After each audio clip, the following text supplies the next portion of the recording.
The message came while I was arranging flowers in my shop. "You're not invited to Emma's wedding. We don't want you ruining her day," David had written. I froze, my hands trembling as I set the roses down. The same blush pink roses I had picked out for my daughter's bridal bouquet. I'm Olivia Walker, 45, and I never imagined I'd be excluded from my own daughter's wedding, especially after spending the last 6 months secretly arranging and funding every detail of her dream day. I sat at my workbench, the scent of flowers surrounding me, my mind flooding with memories. Emma had practically grown up in this shop, sitting here, doing her homework, watching me work. As a child, she would talk about her ideal wedding, her perfect flowers, the dress, the venue. Even at 12, she knew exactly what she wanted. "Mom, when I get married, I want peonies and roses everywhere," she'd say, her eyes shining. "And it has to be at River Oak Gardens. Promise you'll make it perfect." I promised, of course. What mother wouldn't? But that was before David left us for his 28-year-old secretary. When Emma was just 16, before he poisoned Emma against me with lies about our marriage ending, casting himself as the victim and me as the unstable ex-wife who drove him away. 8 years later, David's new wife, Jessica, was playing the role of mother of the bride, while I was deemed too toxic to attend. Another buzz. "This is for the best," David wrote. "Emma doesn't need any drama. Jessica's already handled all the planning." I exhaled deeply, fighting back a smile. "Oh, David, if only you knew. When Emma got engaged 6 months ago, I knew David would try to take control. He'd always been about power and appearances, especially since becoming CEO of his company. But I also knew his dirty secret. His gambling had caught up with him. His company was struggling, and he mortgaged everything to keep it running. So I made some calls. Mr. Chin, my old friend and Emma's godfather, had connections at River Oak Gardens. The premium package, he said when I called. "Don't worry, I'll make sure they deal with you directly." That was just the beginning. I worked with every vendor, always staying in the background, letting Jessica think she was in charge. The flowers came from my own shop, though I'd arranged for another florist to handle the delivery. The cake, the catering, the music. I chose everything based on those childhood conversations with Emma. The irony was almost laughable. Jessica spent months planning a wedding that was already completely organized and paid for. Every time she thought she was making a decision, it was really just from options I'd already secured. Another message from David. "Jessica's father is walking her down the aisle. Please respect our wishes and stay away." I put my phone down and walked to the back of my shop, where a cooler held the bridal bouquet I'd been crafting for weeks. Blushed pink roses, white peonies, and delicate baby's breath. Exactly what Emma had always dreamed of. I'd woven tiny pearls from my wedding dress into the ribbon, something Jessica would never think to include. The door chime rang, and I quickly closed the cooler door. Mr. Chin stepped in, concern on his face. "Olivia, I just heard from David's secretary. Is it true?" I nodded and showed him the text. "He's banned me from the wedding." Mr. Chin's face hardened. "After everything you've done? Does he have any idea?" "No," I replied, managing a small smile. "And that's how I want to keep it." He sat down heavily in the chair. "Vendors are asking about final payments. Everything's due next week." "The money's already in place," I assured him. "Everything will be paid on time. David and Jessica won't need to worry." "And Emma?" he asked softly. "Does she know her mother arranged her dream wedding?" I shook my head, blinking away tears. "She thinks I abandoned her, just like David said. If she knew I was involved, she'd probably change everything just to spite me." Mr. Chin squeezed my hand across the counter. "You're better than they deserve, Olivia." "Maybe," I said, glancing at the wedding timeline on my bulletin board. "But this isn't about them. It's about keeping the promise I made to my little girl when she was 12. My phone buzzed again, this time from Jessica. "I've handled everything perfectly. Emma will have the wedding she always wanted, no thanks to you." I looked at Mr. Chin and allowed myself to laugh. "Well," I said, "she's not entirely wrong about that second part. The wedding was just 3 days away. David and Jessica had no idea their perfect plans were actually mine, paid for with the money I'd saved from running my flower shop for a decade. They didn't know about the personal touches I'd added, the special arrangements I'd made, or the surprises I had planned. They thought they were keeping me away. But what they didn't realize was that I would be there, in every flower, every detail, every element of the wedding. making Emma's childhood dreams a reality. I typed a response to David. Don't worry, everything will be perfect. For once, I knew I was right. The day before the wedding, I watched from my shop window as Jessica oversaw the delivery of her flowers. She stood in a designer outfit, checking things off her clipboard, completely unaware that every stem had been hand-selected and arranged by me. The roses look a bit sparse, she complained to the delivery driver, who was actually my assistant Mike in a borrowed uniform. Are you sure this is what we ordered? They'll open perfectly by tomorrow morning, ma'am, Mike replied, winking at me through the window. The florist guaranteed it. I'd spent 15 years teaching Mike the ins and outs of flower arranging. He knew exactly when each rose would bloom to perfection. My phone buzzed with a text from Mr. Chin. David just tried to put a down payment on the venue again. I smiled, remembering David's face when River Oak Gardens told him they had a strict no-payment plan policy. He'd been certain his CEO status would convince them to make an exception. What he didn't know was that I'd already paid in full months ago. How did he take it? I texted. Not well, Mr. Chin replied. Jessica's throwing a fit about using their emergency fund. I felt a twinge of satisfaction, followed by guilt. This wasn't about revenge. It was about Emma. Just then, I saw Emma walk past my shop. My heart clenched as she paused, staring at the window display. For a moment, I thought she might come in.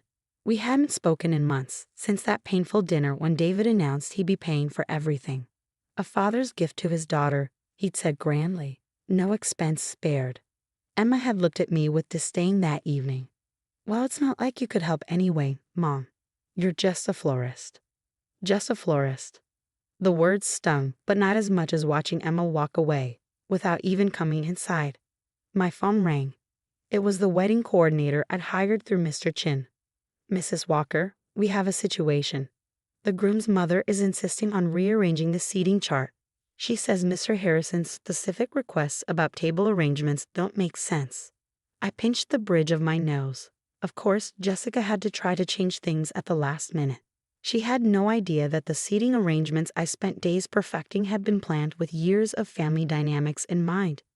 Who could sit with whom, which relatives needed distance, and which friends deserved proximity to the main table. Let her make her changes, I said, trying to remain calm. But keep the original chart. Trust me, by tomorrow, she'll understand why it was set up this way. I hung up and walked to the back room, where Emma's bouquet waited in its cooler. I added the final touch, a tiny locket with a photo of her grandmother, my mother, who had passed when Emma was young. Emma likely wouldn't even notice it, but it mattered to me that a piece of our family history would be with her. The rest of the day was a blur of last-minute issues. Jessica wanted to change the menu, David complained about the music, and the groom's mother threatened to move the ceremony indoors, despite the perfect weather forecast. Throughout it all, I kept thinking of Emma at 12, sitting at my workbench, planning her perfect wedding. Promise it'll be just like this, Mom, she said. Promise you'll make it magical. As sunset approached, I drove to River Oak Gardens for a final check. The staff, aware of who was really in charge, let me slip in through the service entrance. The venue was coming together exactly as I'd envisioned. Twinkling lights through the trees, flowers creating natural aisles, every detail perfect. The father of the bride was here earlier, one of the staff whispered. Trying to upgrade to champagne he hasn't paid for. I nodded, unfazed. The premium champagne will be delivered at 9 a.m., I said. Don't tell them that. Let them think their complaints got it for them. As I turned to leave, I caught a glimpse of my reflection in a window. I looked tired but calm.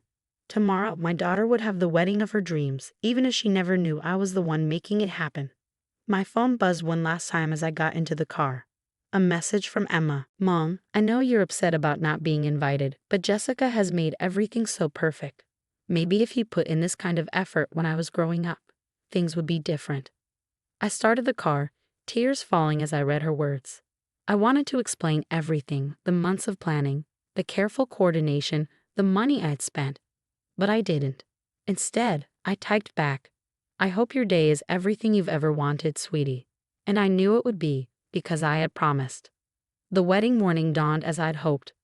Clear skies, a gentle breeze, perfect for carrying the scent of roses. I watched the final preparations through the security cameras Mr. Chen had arranged for me. Everything was falling into place. Jessica was already in meltdown mode, right on schedule. The premium champagne delivery had thrown her into a confusion spiral.